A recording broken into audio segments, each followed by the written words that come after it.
Este podcast é uma gentileza do cartório Fujivara 43 3343 4645, Londrina, Paraná.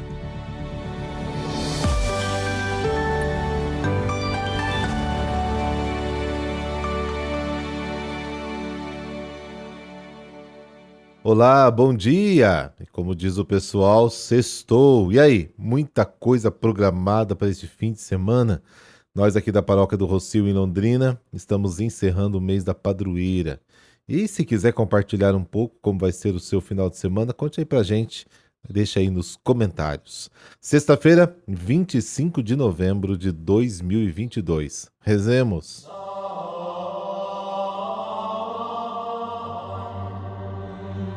Pelo sinal da Santa Cruz, livrai-nos Deus, nosso Senhor, dos nossos inimigos. Recebei, ó Deus Todo-Poderoso, o louvor desta manhã e concedei que no céu, unidos a vossos santos, cantemos eternamente com maior entusiasmo a vossa grande glória. Amém.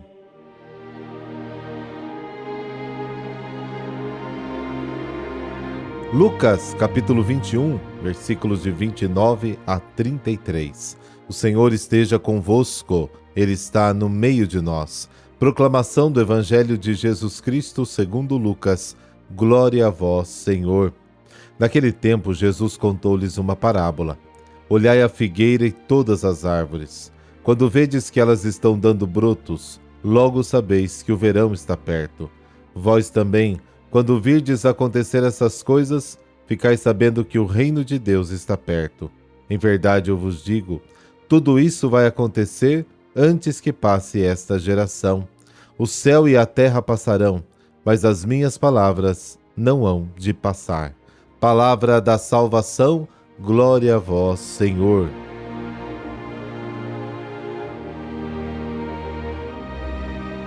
Jesus nos manda observar a natureza, olhar para a figueira e para todas as plantas. O reino de Deus está próximo. Jesus nos pede para contemplar os fenômenos da natureza, para aprender a ler e interpretar as coisas que estão acontecendo no mundo. Os brotos da figueira são um sinal claro de que o verão está próximo. Assim, quando os 7 sinais aparecerem, eles são a prova de que o reino de Deus está próximo. Fazer esse discernimento não é fácil. Uma pessoa solitária não percebe isso. Refletindo juntos em comunidade, a luz aparece. E a luz é esta: experimentar em tudo o que acontece no chamado para não se fechar no presente, para se manter no horizonte aberto e permanecer em tudo o que acontece uma flecha que aponta para o futuro. Mas a hora exata da vinda do reino, ninguém sabe. No Evangelho de Marcos, Jesus chega a dizer: quanto àquele dia, àquela hora, ninguém os conhece, nem os anjos do céu, nem o Filho, senão o próprio Pai. Marcos capítulo 13.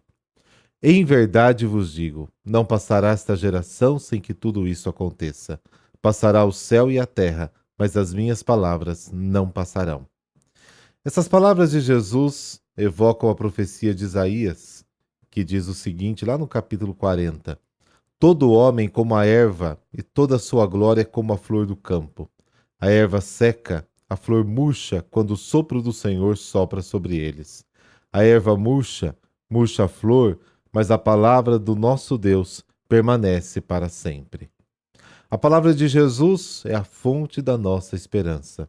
O que ele diz vai acontecer. Hoje, muitas pessoas vivem com medo do fim do mundo, como já dissemos, e a gente repete isso várias vezes.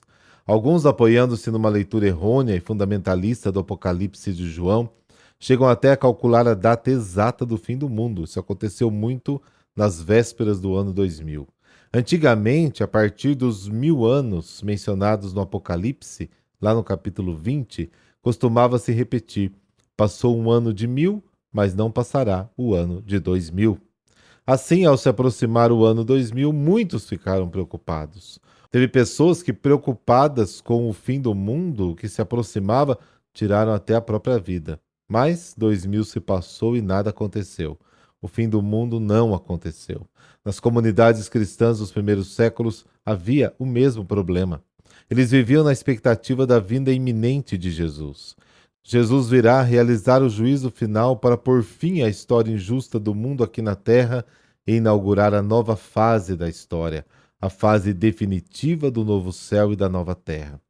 Eles pensavam que isso aconteceria em 1 ou 2 gerações, em pouco tempo, poucas semanas.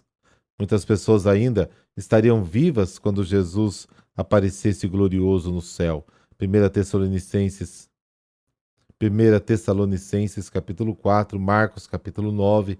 Houve quem nem trabalhasse mais, porque pensava que não precisava mais, porque a vinda do Senhor é uma questão de dias ou semanas. 2 Tessalonicenses capítulo 2. No Novo Testamento, a volta de Jesus é sempre motivo de alegria e paz. Entre os judeus, as opiniões variavam. Os saduceus e os herodianos diziam: os tempos messiânicos virão.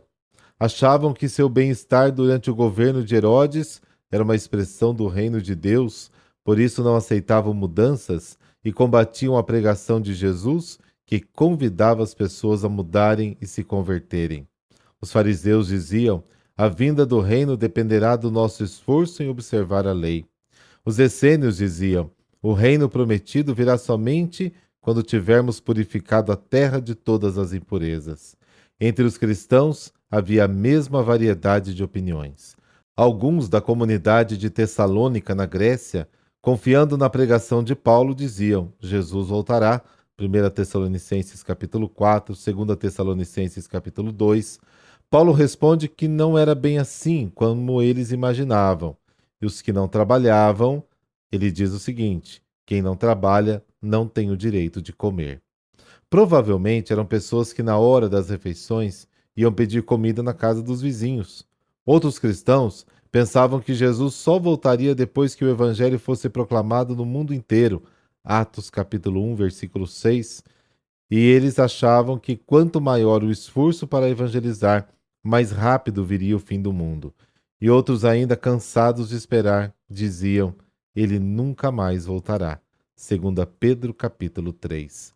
Jesus voltará, com certeza, mas não pelo nosso esforço. É ele, no momento certo, no momento exato, voltará.